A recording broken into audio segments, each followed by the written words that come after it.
When you hear the word mental health, what comes first in your mind? Is it sadness, perhaps psychology, or do you think of depression? How about stigma? If you thought about stigma, then you found the right video for you. Because in this video, we will be talking about mental health stigma and we'll get to hear a lot about it from Dr. Randy Dalosa himself.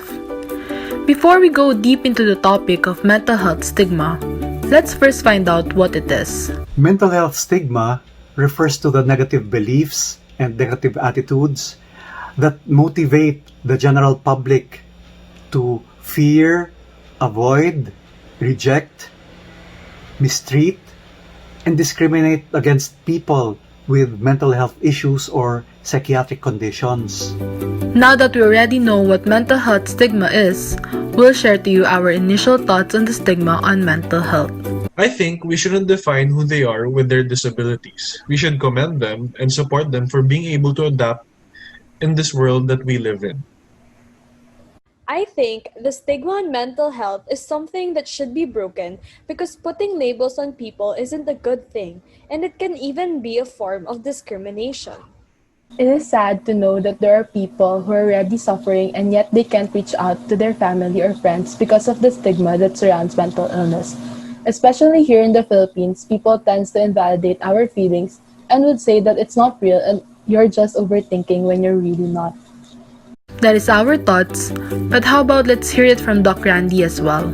People with mental health issues and psychiatric conditions face a double challenge. As if it's not already difficult enough for them to be suffering from and struggling with their psychiatric symptoms, they still have to contend with the stigma of being labeled with a psychiatric diagnosis. Stigma, therefore, is an added burden to their already existing mental and emotional suffering. So if mental health stigma is a negative thing, and people who are suffering with mental illness get discriminated, why does it exist? Where does it come from? The origin of mental health stigma is primarily from people and institutions that are either uninformed or misinformed about psychiatric conditions.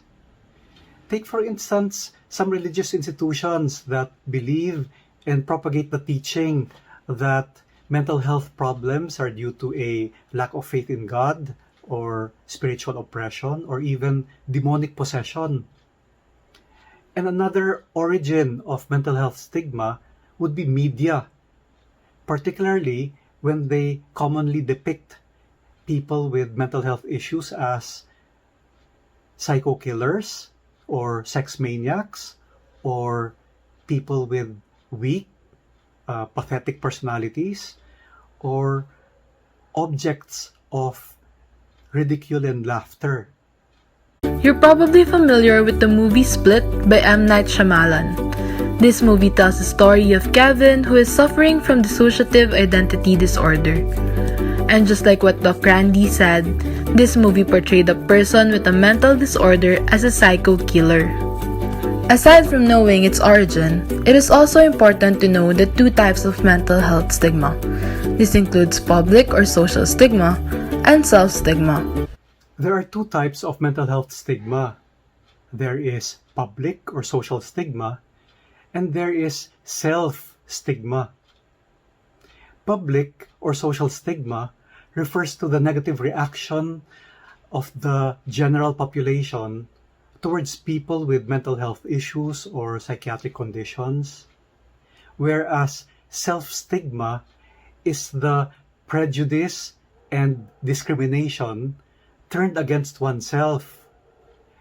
And this occurs when people with mental health issues or psychiatric conditions internalize the negative stereotypes about themselves and then start believing that they are of lesser worth and value just because they have mental health issues or a psychiatric condition. If you are still wondering why stigma is such a negative thing, you should hear these negative effects that stigma has on people with mental disorder. There are many negative effects of mental health stigma. Because of stigma, people with mental health issues feel a deep shame for their condition, which they never even wanted to have in the first place.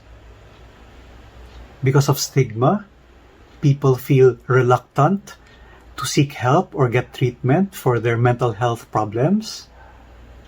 Because of stigma, people experience harassment, bullying, or even physical violence just because they have mental health issues. And because of stigma, people have fewer opportunities for employment. With all this stigma on mental health, how do we cope and fight this stigma? How will we pop the stigma? There are many effective strategies for challenging, fighting, and reducing mental health stigma. If you are a person with mental health issues or a psychiatric condition, it's very important that you start with yourself. You need to realize that you are not your diagnosis, and in fact, you are more than your diagnosis.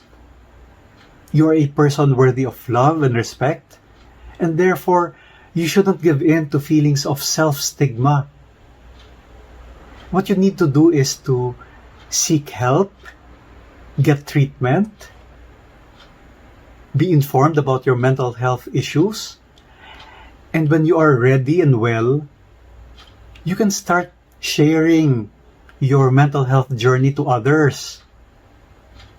Because in so doing, you would be encouraging and inspiring other people with mental health issues to be proactive in getting help for themselves. And by giving your testimony, you would be putting a human face on this topic of mental health. If you are part of the general public without any mental health issues, it's still very important that you be accurately informed, be educated about various topics on mental health, so you can join discussions on mental health, whether they be in live gatherings or on social media. Because by doing so, you would be showing others that mental health is not a taboo topic. You need to be conscious of the language that you use, such that you don't use disrespectful or demeaning words when referring to people with mental health conditions. It's also very important that you realize that psychiatric disorders are actually medical problems, because psychiatric conditions or disorders are neurochemical imbalances that need medical treatment. It's also very important that you show respect, compassion, support, and assistance to people with mental health issues. And lastly, it's important that you become a mental health advocate that is creative in finding ways, finding strategies for spreading the awareness on mental health. As we take these strategies with us, let us now hear the final thoughts of Doc Randy about mental health stigma. Mental health stigma has gotten reduced over the past years, but the pace of progress has been very slow, and the extent of progress has been quite dismal. Now, you and we play a very important role not only in creating a society that rejects negative stereotypes, prejudice, and discrimination against people with mental health issues, but it is also our responsibility to create a society that supports their recovery. So what we need to do is to raise our collective voices against mental health stigma and to bravely and persistently fight against it. Because as mental health advocates, it should be our duty to stigmatize the stigma on mental health. Mental health stigma is not something we can fight on our own. Like what Doc Randy said, You and I can create a society that supports the recovery of people with mental health issues. Let us raise our voices and fight against mental health stigma.